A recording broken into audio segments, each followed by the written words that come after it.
he wanted to retry me, even though the Florida Supreme Court had overturned the conviction.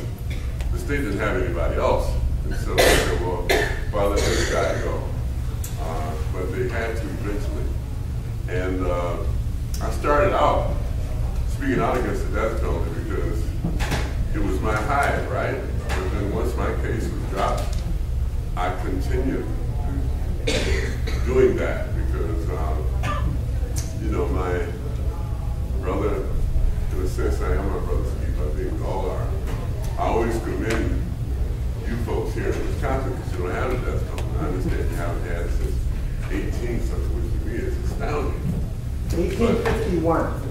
Thank you, sir.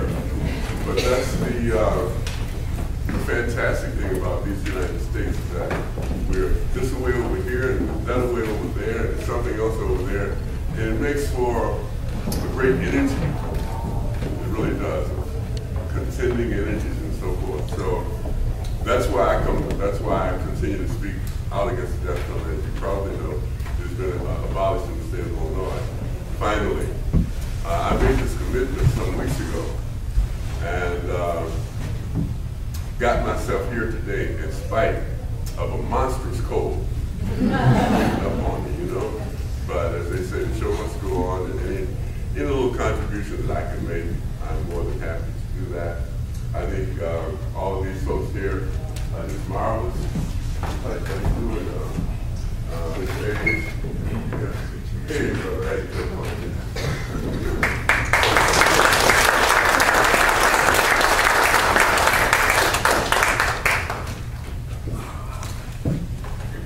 Yes.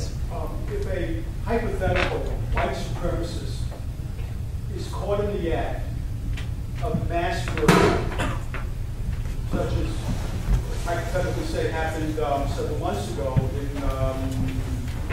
Norway, but this one is he's caught in the act. There are numerous eyewitnesses. Do you still believe in that the death penalty is inappropriate for such an individual? Well, I don't know if I want to use the word appropriate or inappropriate. I think my personal philosophy is that anytime we in the larger society kill people that we don't have to kill, people who are under our control, who are in one of our institutions and so forth, I think it takes away from our humanity. I think it cheapens all of life because when we execute somebody, it's in the name of the state of the people of Massachusetts or Mississippi or wherever it is. So we're really killing those people. And one small life, this guy's life, if you take his life, what have you done? You just added one more digit to the number of people that he killed, which was however many it was, you know? So to me, that doesn't do anything. I think society would be better served to try and find out what it was that went wrong with him here or here, and try and make sure that other people who grew up in that society, that culture, don't imbibe with that, partake of that. And I know there are people that we say, you know, they shouldn't be able to walk the earth and that kind of stuff. But finally, that's a judgment that we can appropriate for ourselves, but I don't think it's good for the society. That's my personal opinion. So no, there was a young man executed a couple of weeks ago. Hey brother, how you doing? All right, Delbert, good to meet you. Yeah. There was a brother who was executed in Texas, a white brother who was in a violent racist, had pulled a black man behind his truck until his head came off. And Dick Gregory went out, the famous activist and sometimes comedian, went out to plead for his life because he said rightly that it was easy to protest on behalf of Troy Davis because most people think that Troy is innocent.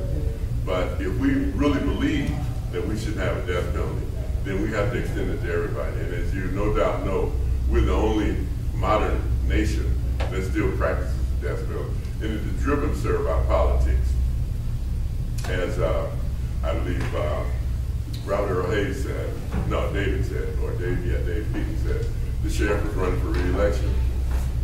And so he was it, whether he was it or not, whether he actually committed the crime or not. So that's my take on that. And since you brought up the Norwegian tragedy, you know, in that country, their maximum sentence for murder is 21 years. So the only argument they're having in Norway right now is whether or not to make an exception for that man to try to actually convict him to a life sentence. That's as far as they will go. Norway is a civilized country, and even though he killed 72 people, they're not going to take his life. And yes, sir. Would you believe that life imprisonment without possibility of parole is a stronger punishment than execution? In my mind, it is to most people who spend their time in prison. I would much rather die than be locked up for the rest of my life, however long that's going to be. It probably won't be that long. I shouldn't say that, but it's not as long as it, generally speaking, as you would expect it to be. No, it's not. And I sometimes tell people that. People who want to execute folks, I say, well, hey, if you really want this guy to suffer, lock him up for the rest of his life. Now, when that hits the books, like I'm going to begin agitating, if the Lord leaves me on the planet that long, that we should really look at natural life, because I live in Chicago and young people shoot each other every day. A young boy who's stupid enough to go out and shoot somebody at 18 years old ain't necessarily going to be that same person when he's 40, because he doesn't have to be. And as the Catholic Church says, there's room for redemption, there's room for the Spirit to work in people's lives and so forth. So to have that categorically as such, but it's better than, in my mind, it's better than capital punishment. We do one thing at a time.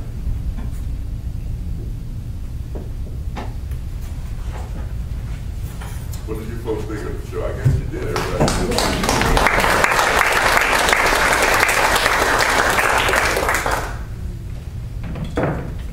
Could you talk a little bit, some of you, about how your personal beliefs and convictions affected your performance as you were working on the play? I don't hear along with the code. Tell how my personal... I was wondering, for the performers, the actors and actresses, could you talk a little bit about how your personal convictions affected your performance as you were working on the play? I guess I'll jump in there. As David, that whole confusion of him trying to just figure out how to live life forward, I just kind of thought to myself, if they took that time away from you, how would it be to try to get, or to try to go forward? How would it be to try to live now? How would you feel about those years gone? I mean, some of the characters in the play are positive and they're trying to go forward, but David can't get there. And he's trying, but he can't get there. He got to see the end of it. So for me as a performer, one thing I wanted to feel was, what does it feel like in that space? And I was lucky enough to visit a space in the old county jail and just stand there for a moment and do the lines and just think about, what would this feel like if you couldn't walk right out of here? And so, yes, for me it's like, wow. I think it puts me closer to the other side of, against death row, because of so many people being convicted wrongly, and a lot of it came from doing this play, and then the Troy Davis thing, and it's just looking back at a lot of the stories that I know about of people that have been convicted and spent time in prison, going to death row, and then you find out DNA clears them. I mean, that kind of took me to the other side of saying, well, then I don't think we should have death row. There was a time when I said, well, like this guy that killed 70 people, I think that day, like, yeah, I killed him. I mean, that's kind of vicious to say, but you think there are a lot of people that really didn't do anything, and they're now, well, her husband Jesse didn't do anything and died. So we have to think about that as well.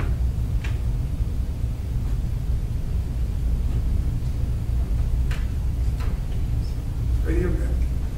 There's another part to this, and this is really making me think a lot. I appreciate the gift that you all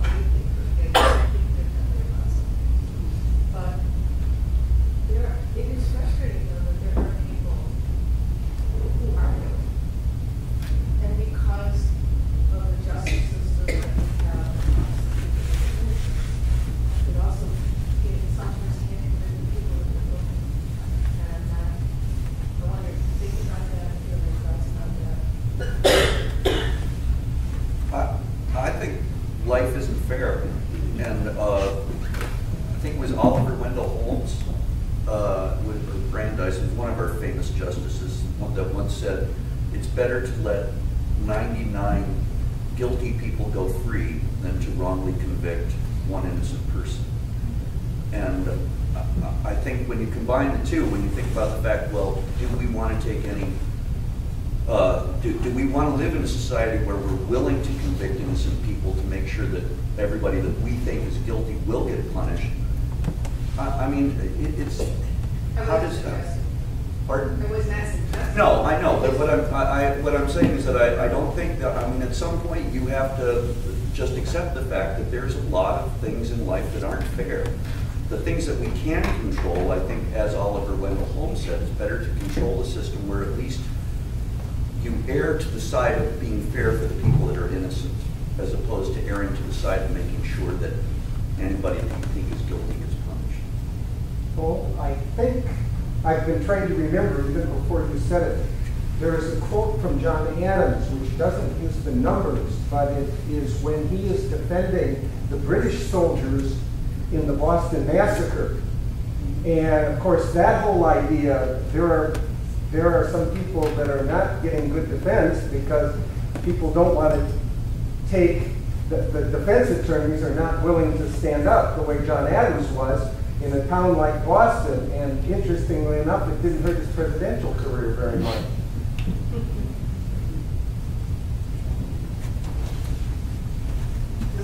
Maybe I missed something, but why was the woman the only one that was kept so long after they proved that she was innocent? Well, it's interesting. Walter Rhodes offered up confession 3 times before they actually believed him. And then it took a while to go through the system so that she could get out. When she was tried, she was one of the first women who had been tried for the death penalty.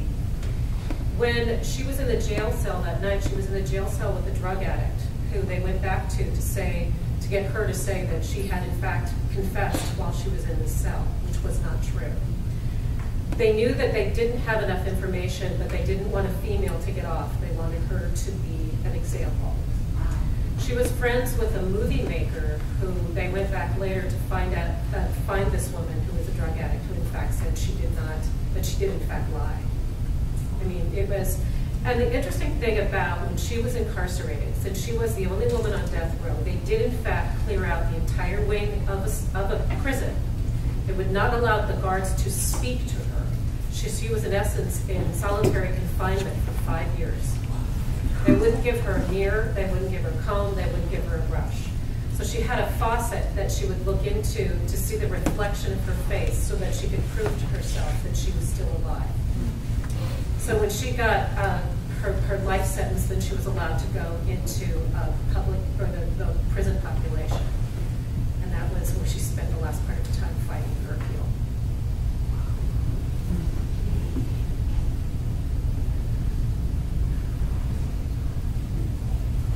I was just going to ask, when you were released,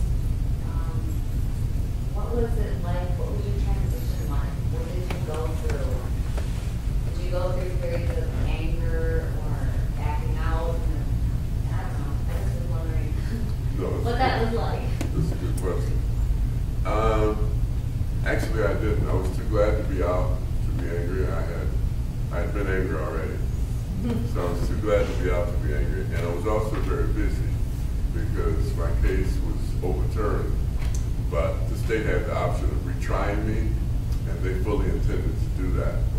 So I was busy organizing a defense and making people aware. It was weird because when I had one of the reasons that I was released so quickly, in a matter of 3 years, is because there was a Delbert Tibbs Defense Committee that had been formed by my girlfriend who had marched with Dr. King with civil rights work, and she knew how to organize people. So she had gone on radio, television, and so forth to raise money so I could get decent legal representation. And when people saw me back home in Chicago, they just assumed that everything was over. Hi, Delbert, I'm glad to see you. You look good, you're out. And I'm trying to say, but it's not over going down the street, right? So I was very busy dealing with that. And I was glad to be back. back with my son, and with my mom, who was still alive, that had taken a terrible toll on her. She must have been about 70s when I went in. And it was just, you know, people ask me now why I'm not angry. And I say that there have always been things that have made me angry about the world, about life, about our country. But I can't go around with that on my back, otherwise I would be all the way down here. I wouldn't be able to talk about it because it's too much. So I have to do what I can to try to make it better and laugh a little when I can. Yeah. Were you in a cell by yourself the whole time? On death row I was. It was almost a pleasure to get to death row because the county jail is a horror. And I imagine they are in most places because they're overcrowded in most places. And it's like almost a revolving door. People are coming and going because they get 30 days for disorderly conduct, 6 days or whatever. Often if you're in a small place, there are gangs and that sort of stuff. So it was almost a relief to get to death row where I did have, even though I was there to be executed, where I did have my own cell and I only had to interact with folks. But interestingly, most of the people on death row are quite sober-minded. I shouldn't say most, because I don't know most, but I was struck by that, you know, because they're dealing with serious business. And somebody said, I don't remember who, but there's nothing like the prospect of death to clear your mind. You've got all the foolishness kind of goes by the board, and you think about what's important.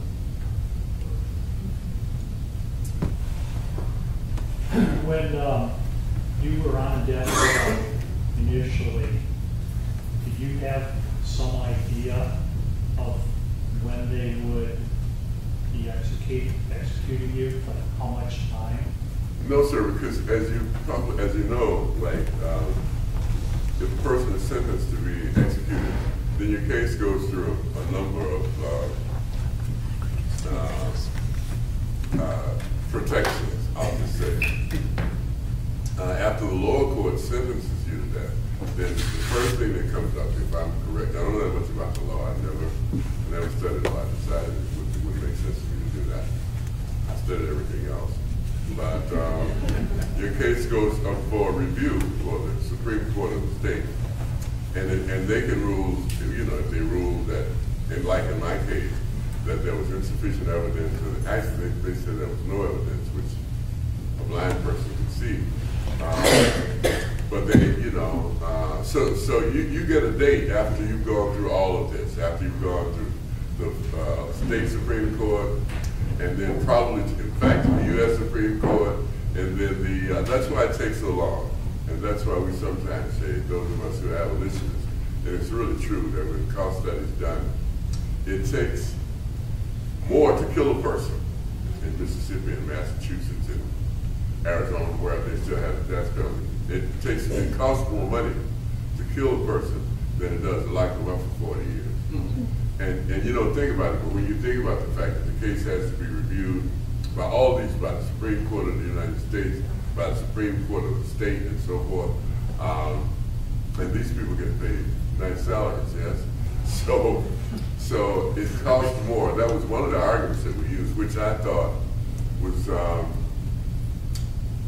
not such a noble argument, but it was an effective one in the state of Illinois, because every state except probably Montana is in the red right now. They're all crying broke. So one of the things that we said to the legislators and to the governor of Illinois is like you would save, I don't forget how many millions of dollars a year it is, but if you stop having people who are sentenced to be executed, because then you got all these ancillary agencies and so forth come into play, and people have to be paid, you know. So it's just cheaper to lock them up for a long time rather than execute them.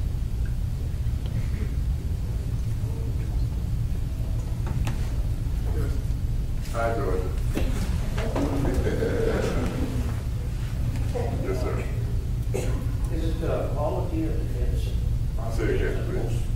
People on death row, has anybody ever studied that where it's good criminal defenses get people off, or bad criminal defense pay public defenders, for example? Are you asking me, do public defenders win cases? Yeah. Yes. Yes, there's a book, for those of you who are interested, there's a book called Angel of Death Row that's written about a friend of mine, a capital defense attorney who lives in Chicago, a woman named Andrea Lyons. And she has one, I think that's when I turn it back on. She has won a lot of death penalty cases. Because often the ones that the lawyers win are usually the ones where people are not guilty, and the police have just pushed them on through because the prosecutor gets props for the number of people that he gets. It's like like that. So that's what happens a lot of times. There wasn't a solid case in the first place. There wasn't, a reasonable man, quote unquote, wouldn't have found this person eligible to be, condemned or whatever. I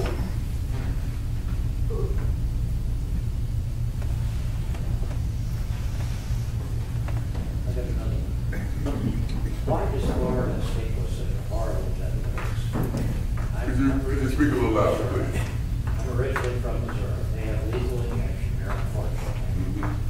But Florida is, that's one of those barbarian. You mean the electric chair? Yes. They might give you an option now. I think you can choose lethal injection as if you would,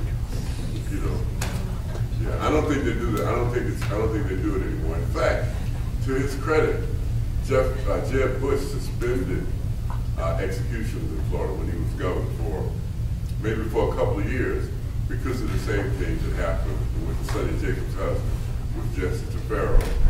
There was a thing, they went to execute somebody. And it's supposed to be just like that. I mean, so many jolts of electricity this time, so many this time, and then you're dead. But some people don't want to relinquish life so easily, so they don't go like that. I haven't heard yet of anyone getting about poison gurney though. Yes, sir. I just wanted to comment on part of this scenario was how messed up the justice system is. But I can give you an example that it does work even in Texas. 31 years ago, I got held up on a highway and shot. And they never prosecuted him because they thought he had killed a man earlier in the day in Houston. So they didn't charge him in my case at all. It took me a year to find that out.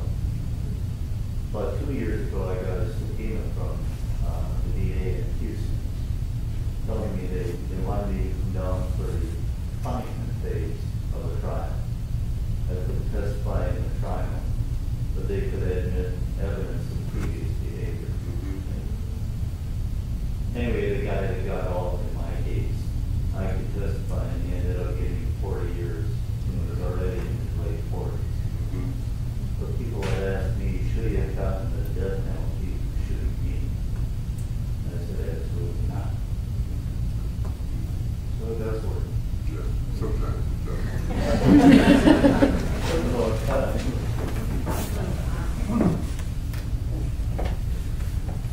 Yes, ma'am.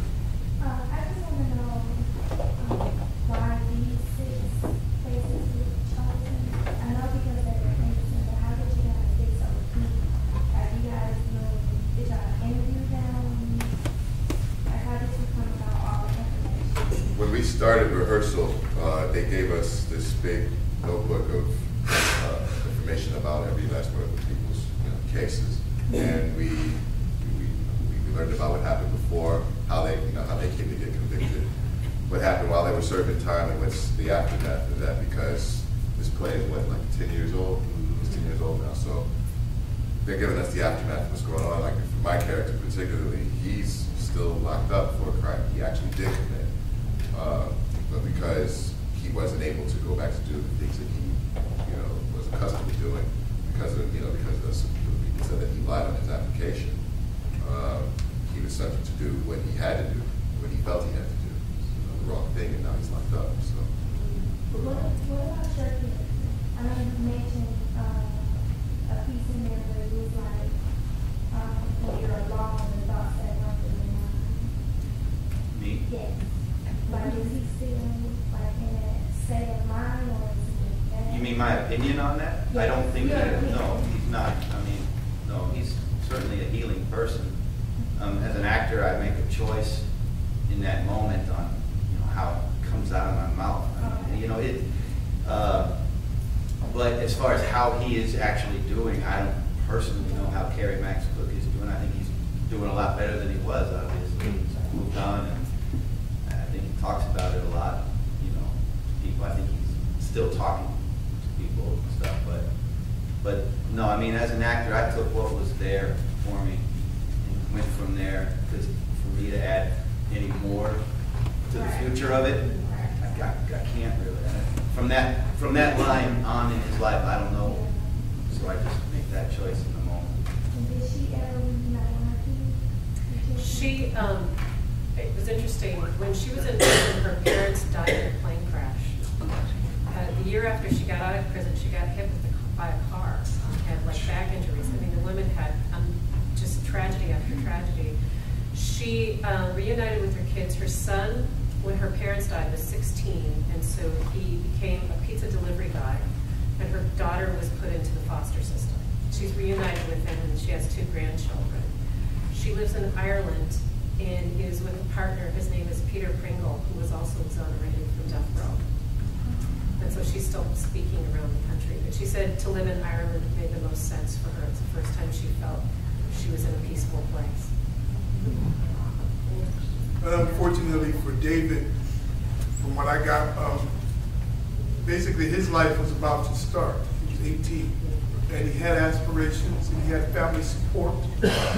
But when he went in, he lost his grandmother, where he was staying, and never got back on track. So he got into the drug thing, and he got into, he just never got on track. And last thing I read, he was like making $6.95 an hour.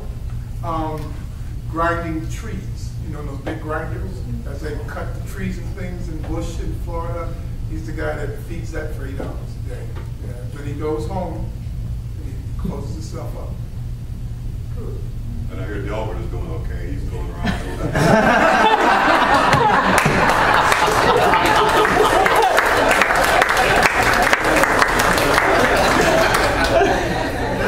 I gotta lighten this up a little bit.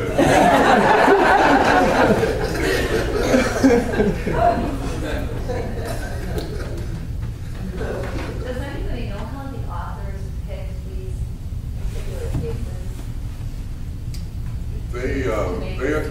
They probably interviewed 40 people, something like that. And I think it was mostly left to Jessica's instincts, I think. I really don't know. There's a book for those of you who are interested that's called The Making of the Exonerated. You might even be able to get that at the library.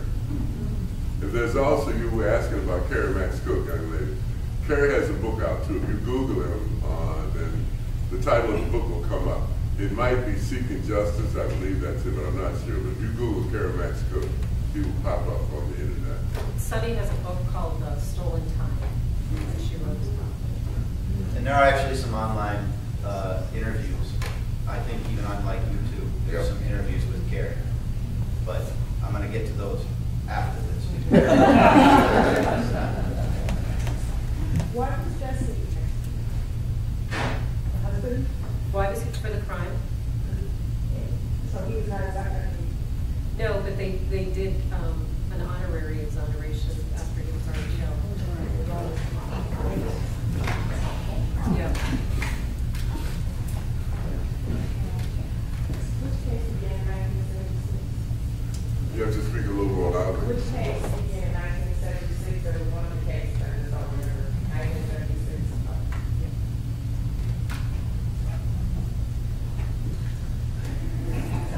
That's the year I was born.